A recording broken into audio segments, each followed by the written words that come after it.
Carmen Billings writes, "Why do cults like the COGR have so many secrets? So many skeletons in the closet?" Recently, Ray claimed similarities to the Roman Catholic Church. I have to agree with Ray on this one. Sexual impropriety and scandals are covered up. People in leadership and position of authority are allowed to continue their position of trust, positions that have access to vulnerable, trusting children and youth.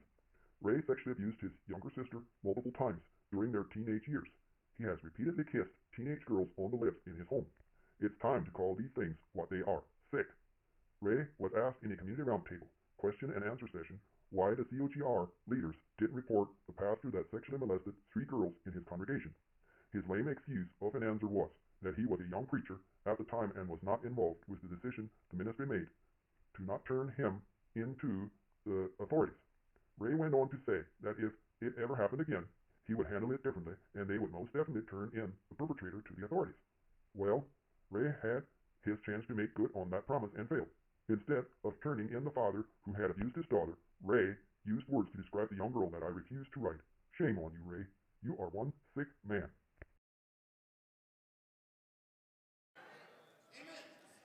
They know we don't have incest.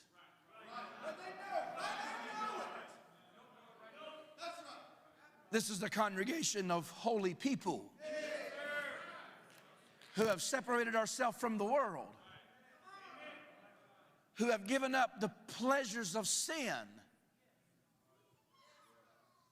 not so we can live immoral. Pauletta Hummel writes, "Unfortunately, I know this cult/organization too well. I grew up in it. Ray Tinsman is my brother. If you grew up in it or was a member of it, then you will understand or may not understand how corrupt it is.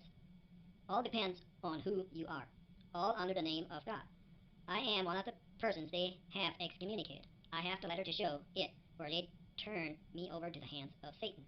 To this day, I'm still confused, but very thankful to be excommunicated. They are very angry with me in regards to my transparency, forthcoming, and honesty in what really goes on in that sect. The more you know, the more they despise you if you try to leave.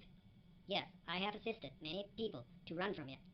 I have never reached out to current members, though, but rather, they have reached out to me asking for help to leave because this sect, make it very difficult. The administration/ministry of this cult do not like when former members assist other members to flee. This is one of the reasons that I know of why I have been excommunicated. Not all the members are corrupt or bad people. Some former members have nothing but good memories. However, for some reason, they're still not there. They have left for some reason. However, there are many other former members who have terrible memories and have been treated unfairly and have experienced mental and emotional abuse, including my dad. Ray cheated and manipulated my dad out of money and business for his personal gain, all under the name of God. Thank God, my dad got away too.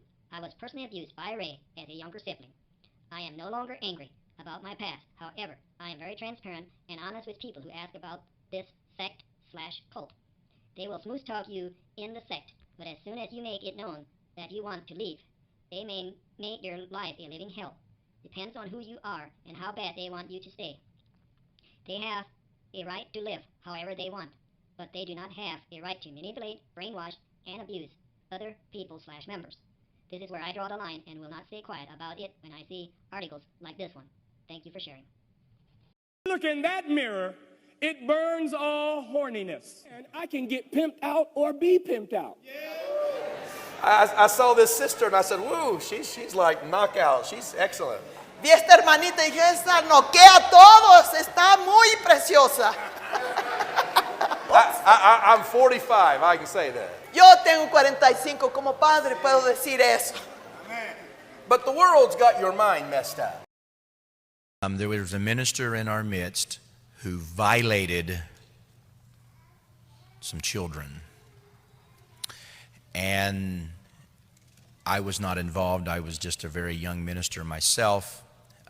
But the ministers involved dealt with the case. And at that time,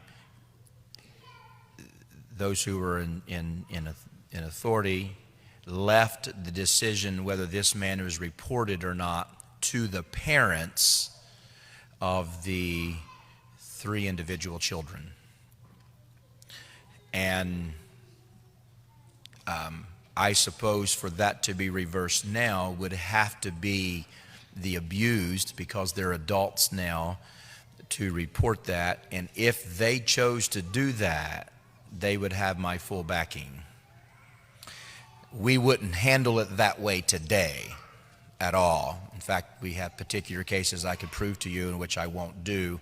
If that case would happen today, we wouldn't give the option to the parents of the child. We would report it ourselves.